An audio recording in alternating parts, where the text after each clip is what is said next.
how is the EU election going to impact the European migration laws? To tell us more about it, we're joined by Maciej Nowicki, president of the Helsinki Foundation for Human Rights. Good evening. Good evening. So, how will the result of this year's elections to the European Parliament impact the European policy towards migrants?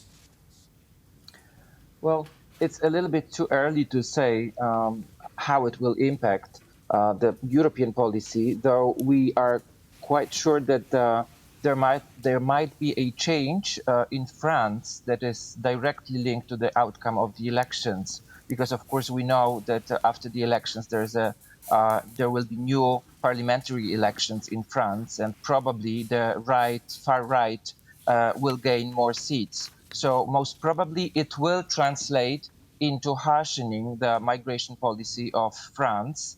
The debate about it is still ongoing.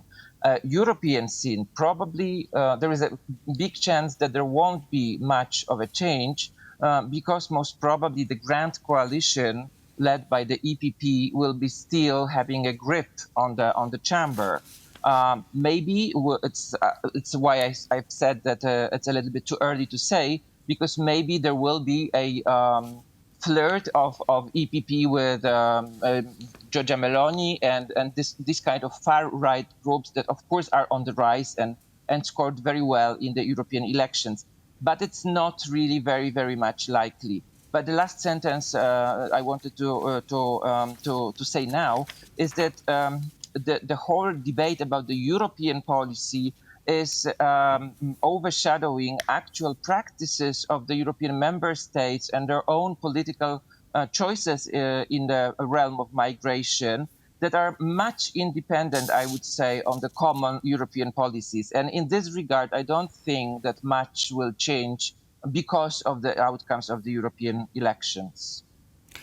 So following that question, don't you think that the dominant EPP and Socialist and Democrats Party are going to change their tune about how they're about the migration policy, the European migration policy as such, considering that possibly part of the reason why so many people decided for the far-right parties is the migration crisis indeed? Yes, of course, but I think that what they have envisaged already before and what they said in their manifestos, in their programmatic platforms, it's that what they will adhere to. So in case, for example, of the EPP, the shift towards control, towards halting, for example, processing of applications for asylum in cases of instrumentalization of migration, so cases like we've got on the Polish-Belarusian border, it was already there, and most probably it won't go, let's hope at least, much farther to the right. Though I must say that also in theory on this programmatic platform we can read that of course the fundamental right to asylum must be upheld, and that's also what I think is connected with this shallowness of the official policy debates in the European Union, because there's much of this lip service towards fundamental rights and also to security, but no clear answers how to really deal with issues of irregular migration. So I just noted that down, you mentioned asylum process. Obviously, it's a very important element for human beings. We're all human beings. Those are civilians that we suppose, for the most part, that are crossing these borders.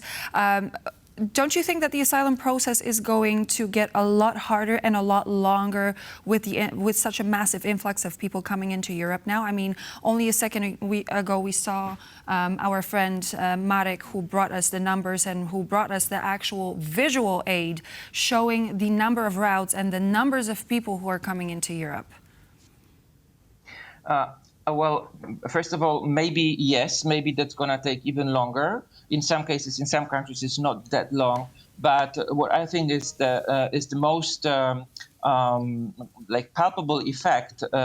It probably is going to be externalization of the process of processing of the applications. So that's what we deal with in case of Italy and Albania, so that the whole process goes on in Albania with lowering the standards also. This is one thing. And another thing is simply not accepting the application. So the policy of pushbacks, the real policy of pushbacks, that is, of course, a dominant one across the whole, actually, European Union. And in the situation of a pushback, even if someone says that he or she seeks asylum, this is simply ignored. You mentioned the situation on the Polish-Belarusian border. Well, we know that Russians or Belarusians have intensified the hybrid actions on this particular border just ahead of the European Parliament elections. So should we expect fewer such, attacks on the Polish border and, fewer migrants trying to storm it? Unfortunately not. Of course, it must have been connected with the European parliamentary elections, but not only with this. It's a part of a more general scheme. And from multiple sources, we do know that Russia is very intensively recruiting people, especially in sub-Saharan countries, to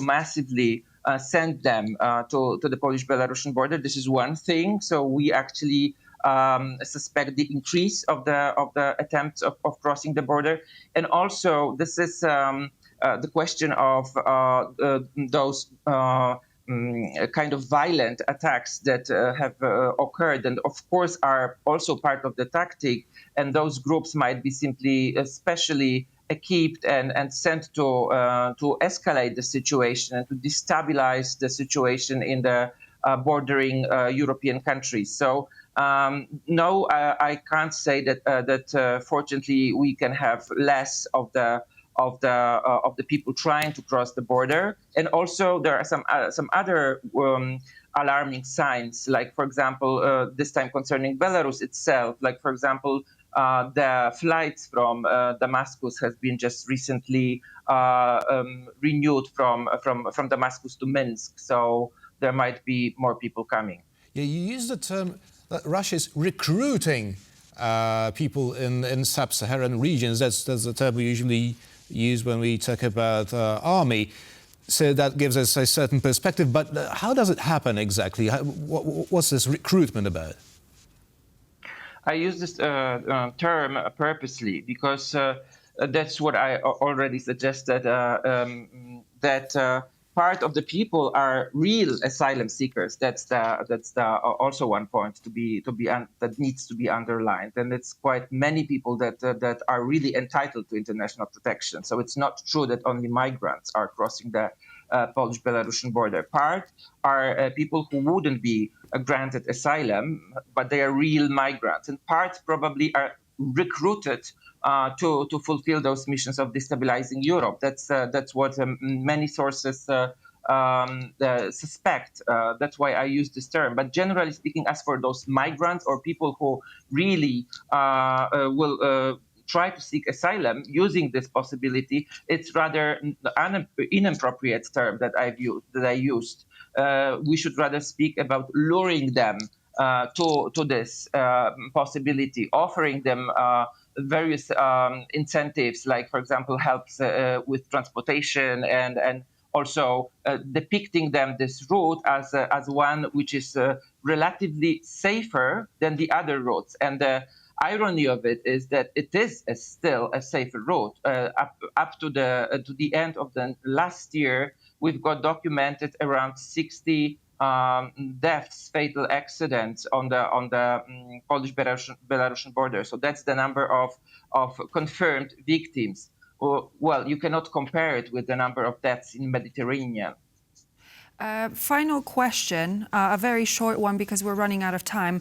There's no easy way about it. A 21-year-old soldier died on a Polish border attacked by what was supposed to be a civilian trying to cross from Belarus to Poland. Do soldiers on the border crossings have the right to defend themselves? Your answer. To defend, of course, always, but there's also a question of the limits of this situation of self-defense. and the Are there clear limits if somebody throws a regulations. knife at you? Sorry, are there limits if there's somebody throwing a knife? No, if someone is throwing a knife, probably there is no limit. I didn't say it.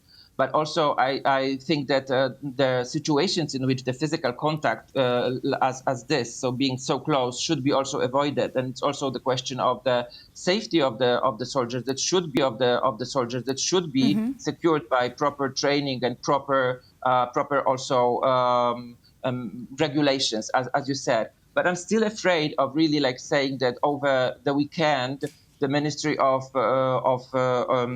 National Defense can prepare a sensible and well thought over change of the law that should have been.